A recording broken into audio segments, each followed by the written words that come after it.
اسی سورہ میں ایک آیت ہے، اللہ فرماتا ہے ان اللہ لا یغیر ما بقوم حتی یغیروا ما بانفسہم، بے شک اللہ تعالیٰ اس وقت تک کسی قوم کی حالت نہیں بدلتا جب تک وہ قوم خود اپنی حالت بدلنے کی فکر نہ کرے۔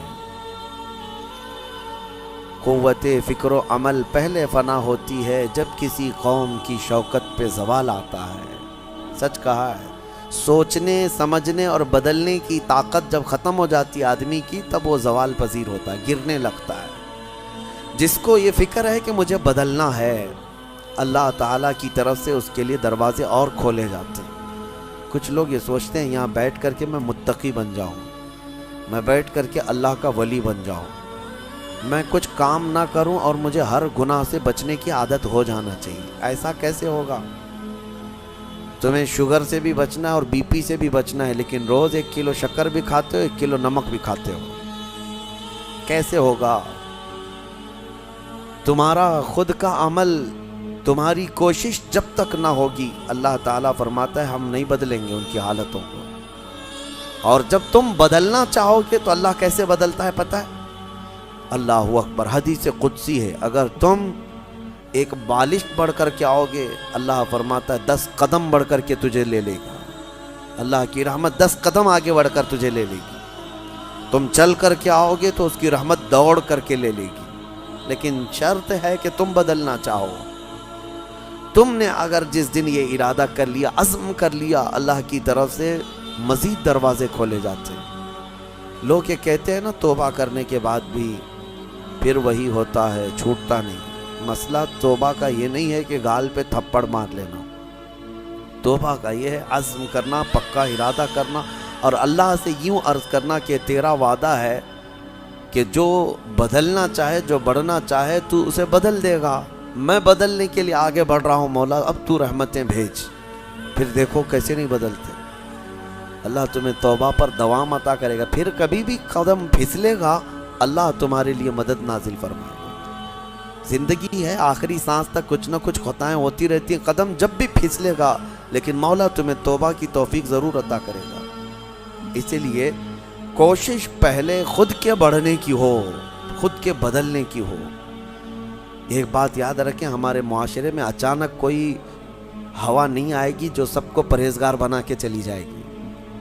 ہمارے محلے میں کبھی ایسی بارش نہیں ہو جائے گی کہ اس بارش میں جتنے بھیگ جائیں گے سب اللہ کے ولی بن جائیں گے، نہیں، پرٹیکولر ہر ایک کو بدلنے کی کوشش کرنی ہوگی، تبھی انقلاب آتا ہے۔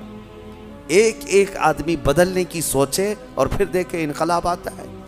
ریولیوشن یوں ہی آتا ہے، لوگوں کی چینجنگ سے آتا ہے۔ میں آپ کو بتاؤں، بدلنا چاہے تو اللہ تعالیٰ کیسے بدلتا ہے۔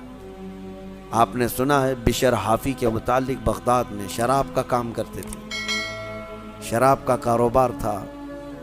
ایک بار انہوں نے ایک تحریر جس میں بسم اللہ لکھی ہوئی تھی، وہ زمین پر کیچڑ میں گری ہوئی تحریر کو اٹھا کر چوم لیا اور گھر پہ لا کر اوپر رکھ دیا۔ اللہ کو یہ ادا پسند آئی، اور اس کے بعد اس زمانے میں موجود ایک بزرگ کے خواب میں میرے آقا صلی اللہ علیہ وسلم تشریف لائے اور کہا جاؤ بشر کو اللہ کا سلام پہنچاؤ، جبکہ وہ شراب کا اڈا چلاتے تھے۔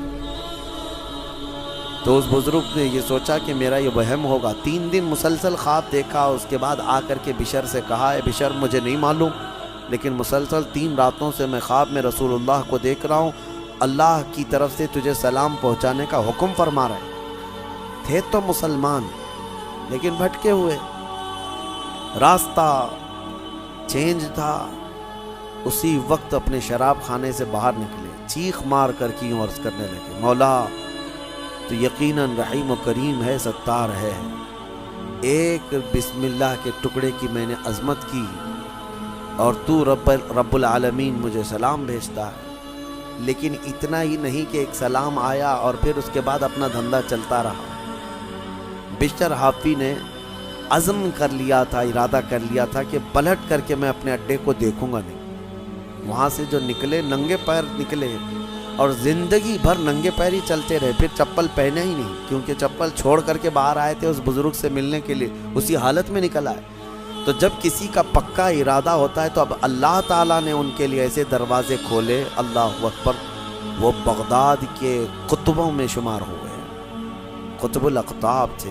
اللہ کے ولیوں میں تھے. اور حد تو یہ ہے کہ ایک بزرگ نے دیکھا بغداد میں ایک کتے نے راستے پر پیشاب کیا ہے، پخانہ کیا شہر کے راستے پہ. اس بزرگ نے فرمایا جاؤ دیکھو آج بشر حافی کا انتقال ہو گیا ہوگا. تو لوگ جا کر کے معلوم کیے تو صحیح میں اسی دن حضرت بشر حافی کا انتقال ہوا تھا. اس بزرگ سے پوچھا کہ آپ کو کیسے خبر ہوئی؟ کہا کہ جب تک بشر حافی زندہ تھے پورے بغداد کے کسی راستے پر کوئی جانور پیشاب و پخانہ نہیں کرتا تھا، اس لیے کہ وہ ننگے پیر چلا کرتے تھے. اللہ نے ہر راستے کو ان کے لیے پاک کر رکھا تھا. یہ ہے رحمت الہی. جب بدلنا چاہے بندہ، مولا اس کے پیروں کو بھی چلنے کے لیے پاک راستے عطا کرتا ہے. میرے عزیزو، اسی لیے اعلیٰ حضرت نے ترجمہ بھی کیا کیا، اہدنا الصراط المستقیم کا. کیا اللہ تو سیدھا راستہ دکھا نہیں، چلا. کیونکہ اب میں چلنے کی کوشش کر رہا ہوں، میں آ گیا ہوں، نماز میں آیا ہوں، یہ سیدھا راستہ ہی تو ہے، لیکن اب آگے اے مولا تو چلا. جس کی بھی یہ دعا قبول ہوئی مولا کریم اس کو آخری سانس تک ہدایت پر رکھے گا، چلائے گا. لیکن میرے عزیزو، بنیاد یہی ہے. قرآن کی یہ آیت ہمیں بتاتی ہے تمہاری طرف سے شروعات ہو، پھر اللہ کریم کی طرف سے رحمتیں کھل جائیں گی. گھر میں بیٹھ کر کے صرف لوگ جو آسان نسخے چاہتے ہیں، واٹس ایپ میں دیکھو ابھی وظیفے بھرے ہوئے ہوں گے ہر جگہ سے. انسٹا میں، واٹس ایپ میں اتنے وظیفے آتے ہیں جو اللہ کے ولی بنا دیں گے 2 گھنٹے کے اندر. یہ پڑھنے سے وہ ہو جائے گا، وہ پڑھنے سے یہ ہو جائے گا. دوسروں کا مال کھاتے رہو اور وظیفے کرتے رہو، لوگوں کو ٹوپی ڈالتے رہو اور یہاں 100 وظیفے پڑھتے رہو. ان وظیفوں کا اثر نہیں ہوگا.